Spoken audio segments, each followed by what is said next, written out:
Hi everyone, and welcome back to 7 by 7, the Tribal Habits video blog where we unpack the big issues in the online learning space. I'm Jordan Early, and as always, I'm joined by the CEO and founder of Tribal Habits, David King. How are you, mate? Hey Jordan, how are you? Really well. Now, Dave, today we're going to talk about standard operating procedures, which is not always the most exciting thing to talk about, but they are really critical for organizations to kind of ensure that their standards are met and that everyone's using best practice in the business. Now, I think one of the reasons why these things get such a bad rap is traditionally they're kind of long and boring, they're paper-based, they're stagnant. So I guess the good news is with online learning, there's an opportunity for those procedures to become far more engaging. Correct. So that's what we're going to talk about today. I know you've got 7 tips that you want to discuss for people who are looking to transform their standard operating procedures into something online and more engaging. So let's start with why. Why should standard operating procedures be moved online? Yeah, you mentioned a few things there in introduction, which are pretty good. I often think that companies go to the effort of creating these standard operating procedure documents, and then they're not used. And that's probably the biggest issue. They're kind of buried away on an intranet somewhere or in the back of some filing system, either digital or paper-based. So a couple of reasons to actually think about having SOPs as online training. The first one is it gets them into the open. It makes them much more visible. It sits them among your other bits of training on induction and compliance and skills and best practices. It also reinforces that they are standard. They're standard operating procedures. And things that are standard, we all should know about and all should be doing. So it kind of gets them into the open and reinforces that standard part of them. It also helps turn knowledge into action. So the thing with the standard operating procedure is I see organizations create them and pat each other on the back. Hey, we've got them. But it's the action that we want, not just the knowledge. So training takes that knowledge and embeds it in people as action. That's the outcome, the benefit to the organization. By doing the training, it also flushes out misunderstandings. So sometimes we write an SOP, but actually there's a mistake in it or something's wrong, or it's not truly reflective of what's happening. And as people do the training, they're forced to engage with it and point out it's actually wrong and fix it. So it's not a documented operating procedure, it's actually a standard operating procedure. I think it also encourages innovation. So as you start to do these, it encourages the rest of the organization to think, why don't we have more of this? What other things can we standardize and document within this organization? Okay, and if people are looking to kind of get started with this process of moving SOPs online, where should they begin? Yeah, I think there's 2 things you need. They're going to sound really obvious. It's a good question. You need an SOP. I would recommend writing the SOP first is what I mean. And then we'll put it into the online training. The conversion bit, particularly in a platform like Tribal Habits, is super fast and can make it really interactive really quickly if it's already in a documented phase. The second thing is you need an SME. So you need a subject matter expert on the process to either do the conversion or advise upon it. I wouldn't start with the blank slate in your e-learning software or in Tribal Habits and start creating it there. Get it documented first, and then we're converting it or transforming it into online training. Okay, and how would the SME go about that process of, say they've got the SOP there, it's ready to go, how would they go about converting that into training that's a bit more engaging? Yeah. First thing is subscribe to Tribal Habits because that's going to make it really easy for them.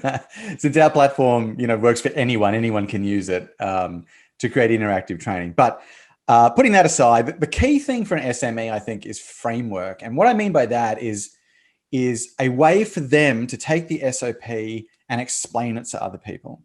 And that's actually one of the things that happens in Tribal Habits. We ask you to select a framework for your module. And for SOP, the top frameworks are steps, ideas, and rules. So the first one is you're presenting it as a step-by-step process. And that's really easy for an SME to do. They get the logical sequencing and the steps and the conditions and dependencies and that. Or it could be ideas. So ideas are like, not necessarily need to be done in a row. So they might represent different aspects of a process that has to be done, perhaps a process that isn't quite so linear. Or rules. Rules is a really interesting one. Rules is like a do this, but don't do that. So rules is very good for perhaps there's not a linear order, but there is a lot of structure or a lot of regulation or a lot of do's and don'ts around it. If you just say to the SME, present this as rules, they're like, I get it. I got to tell them what to do and what not to do. And those frameworks help the SMEs get moving. And how should this information about the process be shared within the organisation? Yeah, it's a little bit horses for courses. I mean, we're suggesting online training, and I think online training is great for this because online training trumps other training methods when teaching theory, since each person can undertake the online training at their own pace. They can rewind and do bits again. They can revisit it whenever they want. And what's more, it's consistently delivered, which is what we want here. It's a standard operating procedure, so we want consistency in delivery, and online training is consistent every time.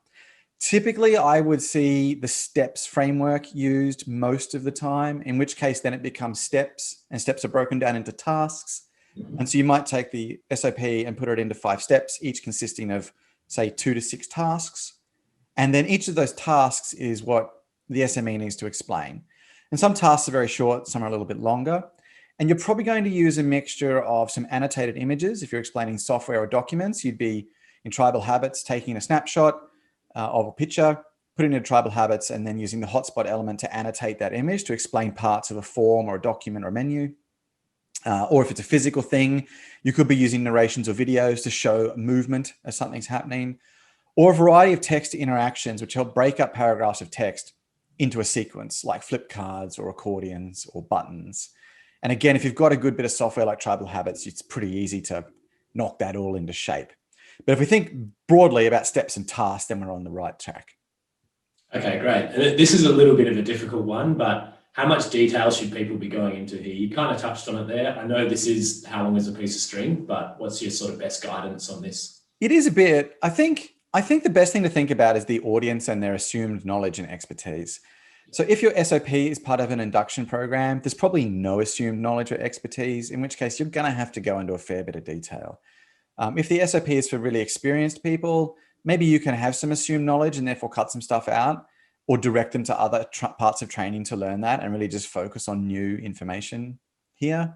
There's also the level of, I guess, rigidity here. You know, is there any flex in this procedure at all? Because if there isn't, then we got to get super detailed about exceptions and scenarios and really keep people on the straight and narrow. So I think if you think about how much flex is allowed and who the type of audience is, that'll give you a good guidance for the level of detail. Excellent.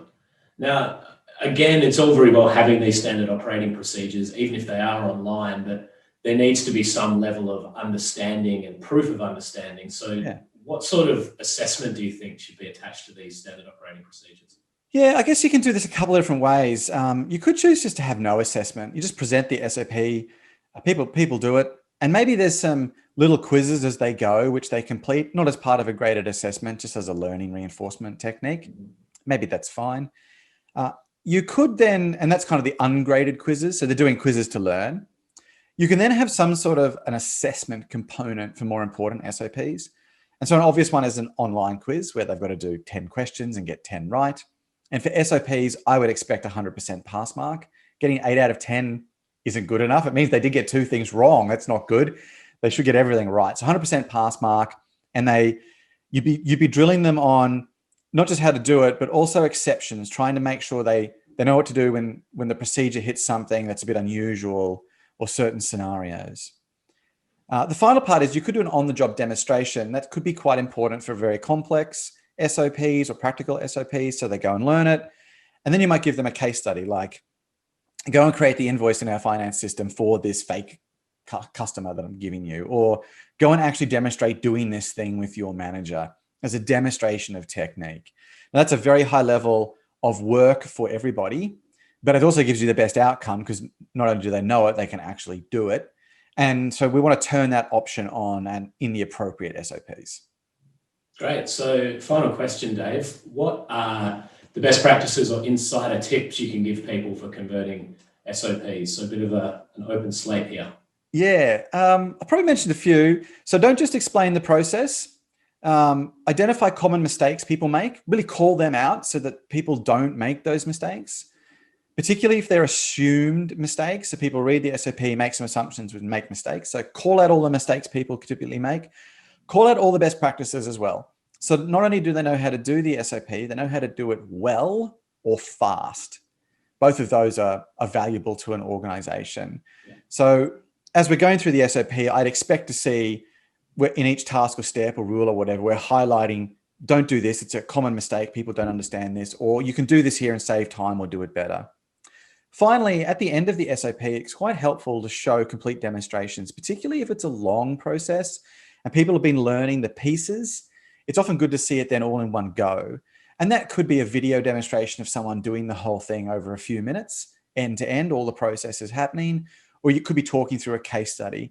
And so then what people have learned is they've learned kind of the bricks, and then they've learned the mortar, the little bits that go between them, that often when you go from step 1 to step 2, there's often just a few little things as you go there.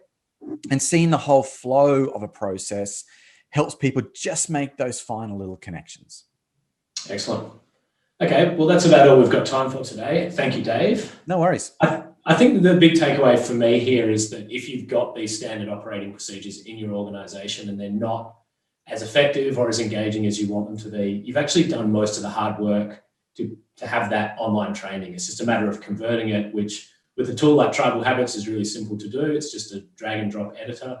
So look, if people out there are looking at moving their standard operating procedures online, I'd encourage them to jump onto tribalhabits.com and have a bit of a look around. If you'd like to get in touch with us directly, email hello@tribalhabits.com and we'll be in touch. And yeah, that's all we've got time for today. So thank you very much, Dave, and I'll see you soon. No worries. Thanks, everybody.